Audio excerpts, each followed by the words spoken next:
नमस्कार मित्रांनो, आनंदी या मालिकेच्या आजच्या जबरदस्त भागामध्ये आता इथे शिल्पा आणि त्याचसोबत प्रांजल हे दोघेही जण तोंडावर पडलेले असतात. कारण पृथ्वीने ऐनवेळी येऊनच इथे तिला दिलेली शिक्षा उधळून लावलेली असते. एवढंच नाही तर आरतीने पृथ्वीची कानउघडणी केलेली असते आणि आबांनी मात्र त्याला आल्या पावली परत पाठवलेलं असतं. हेच आपल्याला या आजच्या भागात पाहायचं आहे, त्यामुळे हा व्हिडिओ शेवटपर्यंत नक्कीच पहा. मालिकेच्या सुरुवातीला आपण पाहतो आता प्रांजल आनंदीला प्रायचित्त करण्यासाठी एक शिक्षा सुनावणार असतो आणि त्यामुळे तो समिधाच्या फोटोसमोर देवघराच्या बाजूला घेऊन गेलेला असतो. इकडे छायाताई मात्र आरतीला कंटिन्यू कॉल करत असतात. आरतीताई, प्लीज तुम्ही फोन उचला. काही झालं तरी तुम्ही आत्ता इथे असणं फार गरजेचं आहे. आनंदीताईचं काय होणार आहे? आरतीताई, तुम्ही फोन उचला. जर आत्ता यावेळेला आरतीताई नाही आल्या तर मग काय करायचं, असा प्रश्न छायाताईंना पडलेला असतो. पण आरती मात्र फोन उचलत नसते. तिचा फोन सायलेंट मोडवर असतो. आता इकडे शिल्पाने छायाला निरंजन घेऊन यायला सांगितलेलं असतं. मग छाया देवघरामध्ये असलेलं जे की ताप्त निरंजन आणून देते. त्याच्या खाली डिश असते. मग आता प्रांजल म्हणू लागतो, आनंदी, जर तुला प्रायचित्त करायचं असेल, तुला असं वाटत असेल की तुझं चुकलंय, तुला शिक्षा झाली पाहिजे, ह्या सर्व गोष्टी जर तुला वाटत असतील तर एक गोष्ट मात्र नीट ध्यानात ठेवायची. आता मी सांगतो ती शिक्षा तू स्वतःला करून घ्यायची. असं म्हणून आता जो दिवा असतो तो दिवा आनंदीच्या हातामध्ये ठेवायला देण्यात आलेला असतो. छायाताईंना खूप टेन्शन आलेलं असतं. छायाताई विचार करू लागतात, आता आनंदीताईंचं काय होणार आहे. ह्या सगळ्या गोष्टीमुळे आनंदीताईला त्रास होता कामा नये. प्रांजल म्हणू लागतो, तुला खूप हौस आहे ना आमची आई बनून राहायची. त्याचबरोबर तुला असं वाटतं ना की इकडे तुझ्यामुळे ह्या घरामध्ये जे वादळ आहे, त्याचबरोबर बापलेकांमध्ये जी काही दरी निर्माण झाली, ही सगळी तुझ्यामुळे झाली असं तुला वाटतं ना. त्यामुळे आत्ता मी तुला जे काही सांगेल ना ते तू करायचं आहेस आणि हीच तुझी शिक्षा असणार आहे, असं प्रांजल स्पष्ट शब्दामध्ये आता इथे सांगू लागलेला असतो. तेव्हा मात्र आता शिल्पा लगेचच तो दिवा घेते. दिवा घेतल्याबरोबर इथे छायाला तिच्या हातावर दिवा ठेवायला सांगत असते. छाया मात्र तशाच डिश सकट तो दिवा ठेवू लागते. पण तेवढ्यातच आता शिल्पा म्हणत असते, काय चाललेलं आहे, तू आम्हाला मूर्ख समजतेस का? हे बघ, असलं काही करायचं नाही आहे. तो जो काही दिवा आहे ना, तो दिवा तू तशाला तसा तिच्या हातामध्ये ठेवायचा. मग आता त्यांना भाजेल ना, भाजू दे, भाजलं तर भाजलं, पण जो दिवा आहे ना तो मी म्हणेल त्याच पद्धतीने ठेवायचा. असं म्हणून आता शिल्पाने मात्र तो दिवा तिच्या हातामध्ये ठेवायला लावलेला असतो. जेव्हा तो दिवा तिच्या हातामध्ये ठेवायला लावलेला असतो त्यावेळेला मात्र इकडे आता सगळ्यात महत्त्वाचं म्हणजे की इथे आनंदीला सुरुवातीपासूनच भाजायला लागलेलं असतं. कारण ऑलरेडीच तो दिवा गरम असतो. मग आता आनंदीच्या हातामध्ये दिवा ठेवल्यानंतर आनंदीला म्हणायला लावलेलं असतं, माझं चुकलं, मला माफ करा, माझं चुकलं, मला माफ करा, हे कंटिन्यू म्हणायचं असतं. आणि त्यानंतर आता ही वेळ असते ती म्हणजेच की प्रायचित्ताची. मग आता ही वेळ प्रायचित्ताची सुरू झाल्यानंतर आता आनंदी देवासमोरच उभी राहिलेली असते. इकडे मात्र आबा आता आनंदीला भेटायला निघालेले असतात आणि जो काही पोशाख आहे आणलेला तो पोशाखसुद्धा त्यांना आनंदी आणि मालक साहेब ह्या दोघांना सुद्धा द्यायचा असतो आणि म्हणूनच ते तिकडे निघालेले असतात. आरती आणि आर्ची ह्या दोघी जणी आता म्हणत असतात, आबा मी काय म्हणते, हे बघा, आपल्याला तिकडे जाण्याची काही गरज नाही आहे. म्हणजे मला असं वाटते की आपण आत्ता हा जो काही तुम्ही पोशाख आणला आहे ना, तो पोशाख आपण इकडे फॅक्टरीमध्ये देऊयात शिर्के साहेबांकडे. आणि एकदा का तो पोशाख शिर्के साहेबांकडे दिला तर मग शिर्के साहेब घरी पोहोचवतील. किंवा ऐका ना आबा, मी तो पोशाख जो आहे ना तो पृथ्वीकडे देते. मग पृथ्वी मात्र नक्कीच तो जो पोशाख आहे ना तो आनंदीपर्यंत आणि मालक साहेबांपर्यंत देतील. पण आता तुम्हाला तिकडे जाण्याची काहीच गरज नाही आहे. नको आबा. तेव्हा मात्र आबा म्हणत असतात, काय गं पोरींनो, काय झालेलं आहे, तुम्ही मला तिकडे जाण्यासाठी का बरं थांबवतात? सगळं काही ठीक आहे ना? तुमचं थांबवणं म्हणजे मला काहीतरी वेगळाच संकेत देत आहे. काय झाले, तुम्ही आज आनंदीकडे मला जायला नको म्हणत आहात? कशामुळे नको म्हणत आहात असं सुद्धा आता इकडे आबा विचारत असतात. पण आरती म्हणत असते, नाही आबा, तसं काही नाही आहे. मी फक्त असंच म्हणते की तिकडे जाऊ नका म्हणून. मग आता तेव्हा इथे आबा म्हणत असतात, मला कळतंय ना, इथे निंबाळकरांच्या घरामध्ये खूप मोठं भांडण झालं आहे आणि निंबाळकरांच्या घरामध्ये झालेल्या भांडणामुळे आज तुम्ही मात्र इकडे जाऊ नका असं म्हणताय, बरोबर की नाही? हेच कारण आहे ना तिकडे मला न जाऊ देण्यासाठी. आबा तुम्हाला कसं कळलं असं मुलींचा प्रश्न असतो. तेव्हा मात्र इथे आबा म्हणत असतात, अगं पोरींनो, वयाची जवळपास 30 ते 40 वर्ष मी निंबाळकरांच्या फॅक्टरीमध्ये घालवलेली आहेत. त्यामुळे तिथे काय होईल काय नाही ह्या सगळ्या गोष्टी मला चांगल्याच माहिती आहेत. आणि तुम्ही मात्र इथे मला आत्ता तिथे जाण्यापासून रोखत आहात. हे बघा तुम्ही काळजी करू नका. मला चांगलंच माहिती निंबाळकरांच्या घरामध्ये आता भांडण झालं आहे आणि त्यामुळे तुम्ही मला तिथे जाऊ नका असं सांगत आहात, बरोबर की नाही?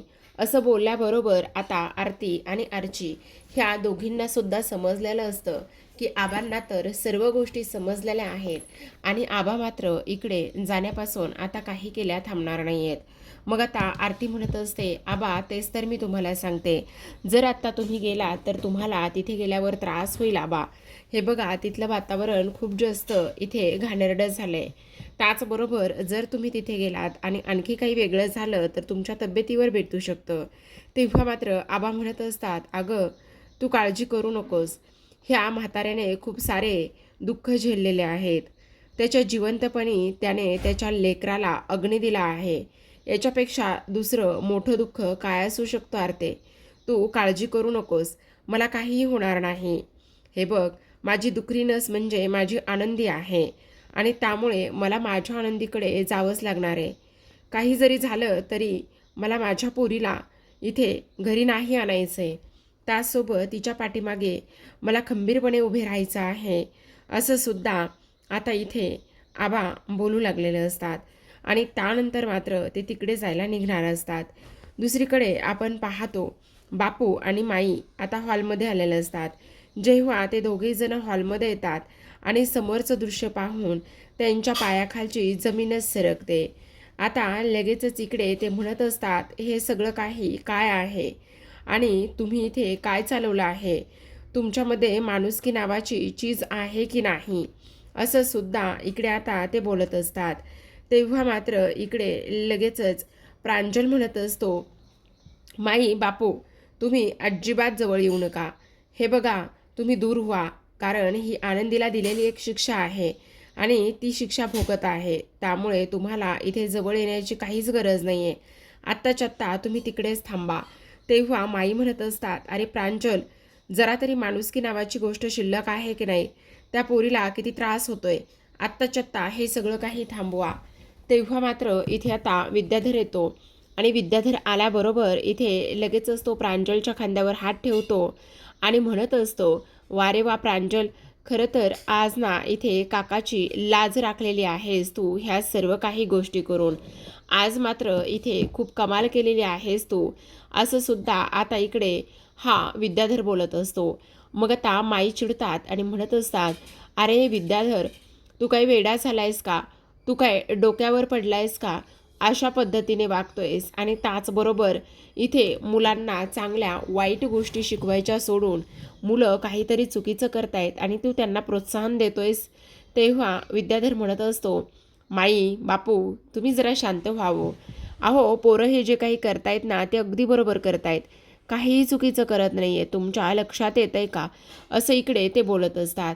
मग आता मात्र इकडे माईबापू थांबवण्याचा पूर्ण प्रयत्न करत असतात, पण तेवढ्यातच प्रांजल म्हणत असतो, तुम्ही जर असं काही केलं ना तर एक गोष्ट मात्र लक्षात ठेवा, मी माझ्या जीवाचं काहीतरी बरं वाईट करेल. असं म्हणताच आता शिल्पाला राग अनावर होतो आणि शिल्पा प्रांजलचं थोबाड फोडते. म्हणत असते, मूर्ख आहेस का? तुझी हिंमत कशी झाली असं काहीतरी अभद्र बोलण्याची? तू तुझ्या जीवाचं बरं वाईट करून आम्हाला काय दाखवणार आहेस? तेव्हा मात्र विद्याधर सुद्धा प्रांजलला ओरडतो आणि म्हणत असतो, ह्या मुलीसाठी इथे तू अशा पद्धतीने स्वतःच्या जीवाचं बरं वाईट करणार आहेस का? असं अजिबातच करायचं नाही, समजलं का? असं सुद्धा आता इकडे ती बोलत असतो. आता हे सर्व काही बोलल्यानंतर मात्र आपण पाहतो इकडे शिल्पाला सुद्धा राग येतो. मग आता हा विद्याधर म्हणत असतो, आनंदीची हीच लायकी आहे, कारण तिने हे जे काही केलंय ना त्या सगळ्या गोष्टीमध्ये तिला तसंच हवं असं सुद्धा आता इकडे तो बोलू लागलेला असतो. एवढंच नाही तर आता दुसरीकडे आपण पाहतो, आबा जेव्हा निघालेले असतात नेमकं त्याच वेळेला पृथ्वी आबांकडे जातो. आबा पृथ्वीला पाहतात आणि लगेचच म्हणत असतात, धाकले मालक साहेब तुम्ही इथे कसे? मग पृथ्वी आबांचा आशीर्वाद घेतो आणि त्यानंतर आता तो म्हणत असतो, आबा खरं तर आज मी इथे वेगळ्या कारणासाठी आलो आहे. तेव्हा आबा म्हणत असतात, हां बोला ना, काय झालेलं आहे धाकले मालक साहेब? आज तुम्ही इकडे आलात, फॅक्टरीमध्ये काही काम होतं का? मला निरोप पाठवायचा, मी नक्कीच आलो असतो. तेव्हा मात्र इथे तो म्हणत असतो, नाही आबा, तुम्हाला आज मी इकडे विनंती करायला आलो आहे. आज मी तुम्हाला एक गोष्ट सांगणार आहे. हे बघा, तुम्ही तुमच्या नातीला ताबडतोब निंबाळकरांच्या घरामधून इथे परत घेऊन या. हे बघा, आज तुमच्या नातीमुळे इथे आमच्या घरामध्ये खूप मोठा राडा आणि खूप मोठं विघ्न आलेलं आहे आणि तेव्हा मला असं वाटतंय की ते विघ्न आणि त्याचबरोबर तो राडा जर शांत करायचा असेल तर तुम्ही मात्र इथे तुमच्या नातीला ताबडतोब घरी घेऊन यावं असंच मला वाटतंय. मी तुमच्यासमोर हात जोडतो असं म्हटल्याबरोबर आता मात्र इकडे आबा म्हणत असतात, असं अजिबात मुळीच होणार नाही. कारण तुमच्या लक्षात येतंय का धाकले मालक साहेब, आनंदीसोबत मालक साहेबांनी थाटाने आणि त्याचबरोबर मानाने लग्न केलं आहे. आणि तुम्हाला एक गोष्ट मी स्पष्टपणे सांगतो, चार चौघामध्ये लग्न केलंय तर मग मालक साहेब स्वतः येतील आणि मालक साहेबांना जर हे नातं मान्य नसेल तर मालक साहेब स्वतः इथे आनंदीला आणून सोडतील. हे बघा, काही झालं ना तरीसुद्धा आम्ही आनंदीला मात्र इकडे अजिबातच घेऊन येणार नाही आहोत, ही गोष्ट मात्र तुम्ही व्यवस्थित ध्यानात ठेवा असं स्पष्टपणे आता इथे आबा ह्या पृथ्वीला म्हणत असतात. हे बघा धाकले मालक साहेब, मी तुमच्यापेक्षा मोठा आहे, तुमच्यापेक्षा 4 पावसाळे मी जास्त पाहिलेत, त्यामुळे मी तुम्हाला एक गोष्ट सांगतो, तुम्ही ह्या सगळ्या गोष्टीमध्ये पडू नका. आनंदी त्या घरची सून आहे, त्याचबरोबर मालक साहेबांची पत्नी आहे आणि कोणत्या परिस्थितीमध्ये मालक साहेब आणि आनंदी ह्या दोघांचं लग्न झालं आहे हे मात्र तुम्हाला मुळीच माहिती नाही आहे. त्यामुळे मला असं वाटतंय की तुम्ही ह्या सर्व गोष्टींमध्ये अजिबातच पडू नये, हे तुमच्यासाठी आणि माझ्यासाठी चांगलं राहील. धाकले मालक साहेब, हे बघा, आनंदी त्या घरून मी पुन्हा तिला इकडे परत आणणार नाही. जर तिला आणायचंच असेल तर मालक साहेबांनी माझ्यासमोर स्पष्टपणे यावं आणि स्पष्टपणे सांगावं की आनंदीला तुम्ही इथून घेऊन जा किंवा त्यांनी इथे आणून सोडावं. मला त्याच्यामध्ये काही प्रॉब्लेम नसेल. पण धाकले मालक साहेब, तुम्ही ह्या सगळ्या गोष्टीमध्ये अजिबातच पडू नका, तुम्ही आलात तरीसुद्धा चालेल असं म्हणून आता आबांनी पृथ्वीची चांगली कानउघडणी केलेली असते आणि त्याला आल्या पावली परत पाठवलेलं असतं. हे सगळं होत असताना आरतीला मात्र खूप जास्त ह्याचा राग येऊ लागलेला असतो. कारण आरतीचं असं असतं, माझ्याच आबासमोर येतो, माझ्याच आबासमोर उभं राहून माझ्या आनंदीला इकडे घरी घेऊन जा असं सांगण्याची ह्याची एवढी मजल कशी काय जाते तेच मला काही कळत नाही असं सुद्धा आता इकडे ती बोलत असते.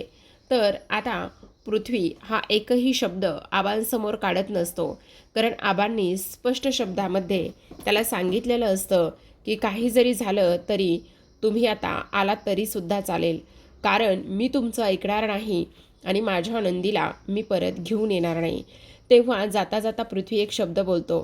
तो म्हणत असतो, आबा तुम्हाला एक गोष्ट सांगतो, आमच्या घरामध्ये आलेल्या वादळाला त्याचबरोबर आलेल्या विघ्नाला फक्त आनंदी जबाबदार आहे. जर तुम्ही तुमच्या नातीला परत आणलं असतं तर आमच्या घरातले वादळ आपसुकच शांत झालं असतं. पण नाही, असो, तुम्हाला ते करायचं नाही असं म्हणून आता पृथ्वी तिथून निघून जातो. पृथ्वी निघून जातो, पण आबांना मात्र खूप मोठा धक्का बसला असतो. आता आरती काही केल्या तिथे थांबत नाही. आरती म्हणत असते, याची एवढी हिंमत वाढलेली आहे की हा सरळ सरळ इथे येतो आणि आमच्या घरात येऊन माझ्याच आबांना ह्या अशा 4 गोष्टी सुनावतो, याची एवढी हिंमत, मी तर याला सोडणारच नाही असं सुद्धा स्पष्टपणे आता इकडे ती बोलत असते. दुसरीकडे आपण पाहतो आता पृथ्वीने खूप मोठा गोंधळ घालून ठेवला आहे. ज्या आत्ताच इथे लेटेस्टमध्ये जे काही साड्यांचं कलेक्शन लॉन्च केलं होतं, रेडीमेड साड्यांचं कलेक्शन, ते त्याने ऐनवेळी जाऊन थांबवलेलं असतं आणि ते साड्याचं कलेक्शन थांबवल्यानंतर जेव्हा ही गोष्ट इथे आता युगंधरला समजते, तेव्हा युगंधर मात्र रागाला जात असतो आणि त्यानंतर तो शिर्केला म्हणत असतो, त्याची एवढं सगळं काही करण्याची हिंमत कशी झाली. तो समजतो कोण स्वतःला.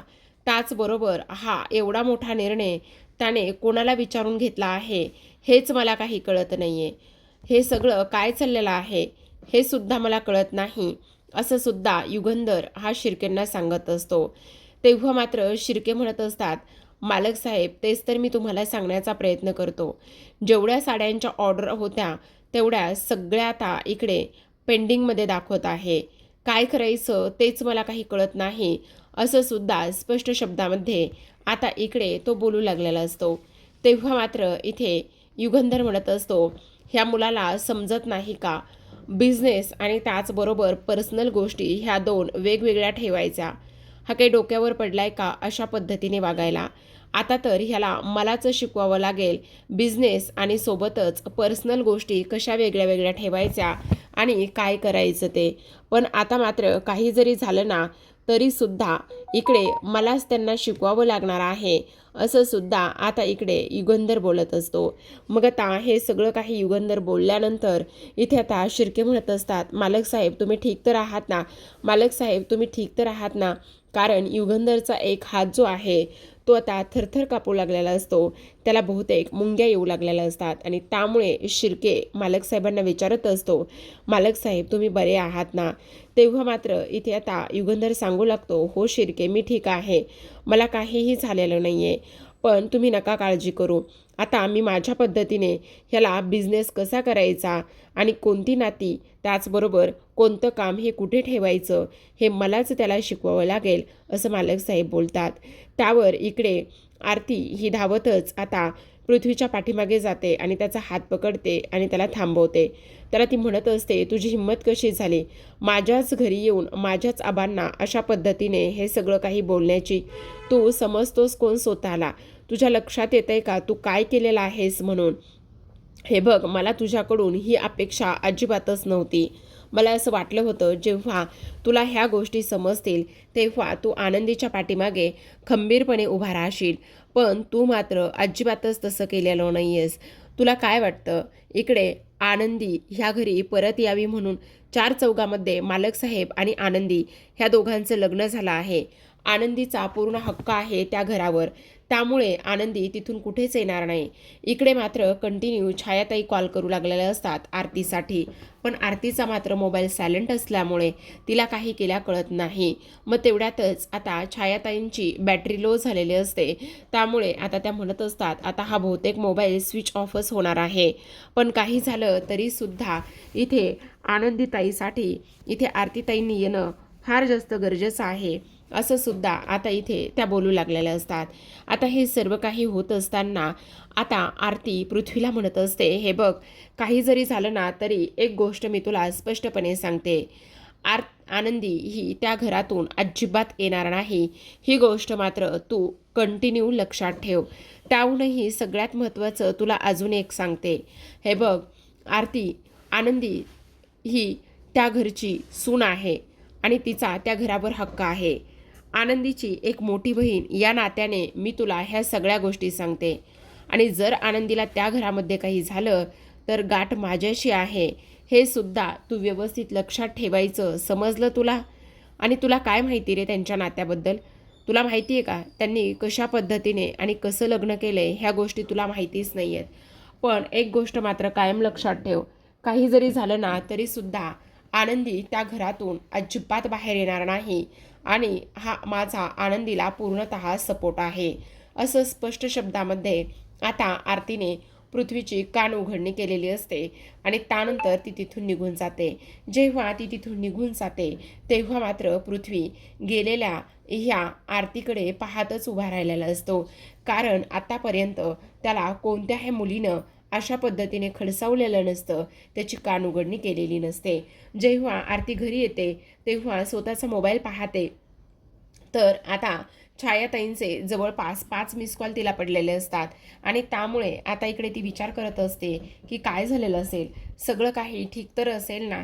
छायाताईंचे जवळपास मला 5-5 मिस कॉल पडलेले आहेत, काय झालं असेल, आनंदी तर ठीक असेल ना, असा आता इकडे आरती विचार करत असते. आणि आरतीने ह्या सगळ्या गोष्टींचा विचार केल्यानंतर आता मात्र म्हणत असते, आता तर त्यांचा फोनसुद्धा स्विच ऑफ येत आहे, काय झालं असेल, सगळं काही ठीक तर असेल ना, असं म्हणून ती फोन करते पण काही गेल्या लागत नाही. मग आता मला ताबडतोब इकडे आनंदीकडे गेलं पाहिजे असा विचार आता आरतीच्या मनामध्ये येतो आणि त्यानंतर ती लागलीच आता आनंदीकडे निघालेली असते. आता इकडे दुसऱ्या बाजूला आपण पाहतो, माई म्हणत असतात, अरे जरा तरी तुमच्यामध्ये माणुसकी शिल्लक असेल तर हे थांबवा सगळं, काय करताय तुम्ही, ह्या सगळ्या गोष्टी तुम्ही अशा पद्धतीने नका करू. अरे त्या पोरीला इथे त्रास होतोय आणि त्याचबरोबर तिला भाजत असेल, थांबवा हे सगळं थांबवा. माई बापू तुम्ही तरी काही करा ना, असं छायाताई म्हणू लागलेली असते. आणि तेव्हा छाया हे सगळं काही म्हणत असताना माई बापूंना म्हणत असतात, अहो तुम्ही तरी हे सगळं काही थांबवा ना, काय करताय, हे बघा त्या पोरीला त्रास होतोय ह्या सगळ्या गोष्टीमुळे, असं सुद्धा आता इकडे माई म्हणत असतात. मग आता बापू म्हणत असतात, अरे पोरांनो काय चाललंय हे सगळं, त्या बिचाऱ्या एकट्या पोरीची ह्या सगळ्या गोष्टीमध्ये काय चूक आहे, थांबवा हे सगळं. आता धावतच आरती येते आणि आरती म्हणत असते, अरे काय चाललंय हे सगळं, आनंदी तू ठीक तर आहेस ना, मूर्खाचा बाजार आहे का हा सगळा, तुमच्या निंबाळकरांच्या घरामध्ये कोणामध्ये सुद्धा तुसुकभर सुद्धा इथे माणुसकी शिल्लक राहिली नाही आहे का, थांबवा हे सगळं, असं म्हणून आरती पुढे जाणार तेवढ्यातच प्रांजल आणि मिताली आडवे होतात आणि तिला जागीच थांबवत असतात. आता मात्र इकडे आरतीचा जीव कासावीस होत असतो, आनंदीला मात्र त्रास होऊ लागलेला असतो, आनंदीच्या हाताला चटके बसू लागलेले असतात. पण तेवढ्यातच आता इथे पृथ्वी येतो. आता पृथ्वी आल्याबरोबर आनंदीच्या हातामध्ये असलेला दिवा तो इथे असा हातानेच उधळून लावतो आणि तेव्हा आनंदीचा जीव वाचलेला असतो. जेव्हा पृथ्वी हे सर्व काही करतो तेव्हा मात्र इकडे सगळेजण हे सगळं कुणी केलं पाहतात. शिल्पा तर जागीच उठून बसते आणि समोर पृथ्वी उभा असतो. मग आता इकडे शिल्पा म्हणत असते, पृथ्वी हे सगळं तू का केलंस, तेव्हा पृथ्वी म्हणत असतो, हे सगळं कुणी केलेलं आहे, हे सगळं करण्याची कोणाची हिंमत झाली, ह्या सगळ्या गोष्टी कोणी सांगितल्या तिला करायला, तिला जर काही झालं असतं तर मग काय करायचं, तिच्या जीवाला जर काही झालं असतं तर का करायचं हे सगळं. तेव्हा मात्र प्रांजल पुढे येतो आणि म्हणत असतो, अरे दादा हे सगळं मी केलं आहे, कारण तिच्यामुळे बाबा तुझ्यावर ओरडलेत, तिच्यामुळे बाबांनी तुझ्यावर हात उगारलेला आहे आणि त्यामुळे मी ह्या सगळ्या गोष्टी केलेल्या आहेत. तेव्हा मात्र पृथ्वी म्हणत असतो, हे सर्व करण्याची काय गरज होती, तिला जर काही झालं असतं तर काय करायचं, आणि तुम्हा सर्वांच्या गोष्ट लक्षात येते का, कारण हे असं दिवा हातात घेऊन उभं राहणं हे म्हणजे आपल्या आईचं लक्षण आहे, आपल्या आईनं सेम अशाच पद्धतीने केलं होतं, असं पृथ्वी म्हणत असतो. जेव्हा पृथ्वी हे सगळं बोलतो तेव्हा सर्वांना धक्का बसतो. तर आता प्रेक्षकांनो आजच्या भागात एवढंच. उद्याचा भाग नेमका तोच परत त्यांनी प्रोमो पुढेच दिलेला आहे, कारण उद्याच्या भागामध्ये सुद्धा आता हे सगळं वातावरण काही केल्या शांत होत नाही. बहुतेक आनंदीच्या हाताला इजा झाली, ते सगळं भाजल्यामुळे तिला त्रास होतोय, तिच्याशी कोणी धड बोलत नाही आहे. त्यानंतर मात्र घरामध्ये अशा पद्धतीचं वातावरण आहे आणि त्यामुळे आता आनंदीने धक्कादायक निर्णय घेतला आहे आणि तो म्हणजे की मी आता ह्या घरामध्ये नाही राहणार आहे, मी ह्या घरातून निघून जाते. मालक साहेबांच्या खोलीमध्ये येते आणि म्हणू लागते, मालक साहेब तुम्हाला एक गोष्ट सांगते, जर आपलं लग्न तुमच्यामधील आणि मुलांमधील इथे विनाशाचं कारण ठरत असेल तर मला मात्र ह्या घरामध्ये राहण्याचा काहीही अधिकार नाही, असं आनंदी स्पष्टपणे बोलते आणि मी हे घर सोडून निघालेलं चांगलं, असं म्हणून आता तिथून ती जात असते. आता आनंदी ही घर सोडून जात असताना तुळशीमध्ये तिचा पदर अडकतो आणि आनंदी तिथेच थांबते. तर प्रेक्षकांनो पाहत राहा आनंदी. भेटूयात उद्याच्या भागामध्ये. तोपर्यंत धन्यवाद.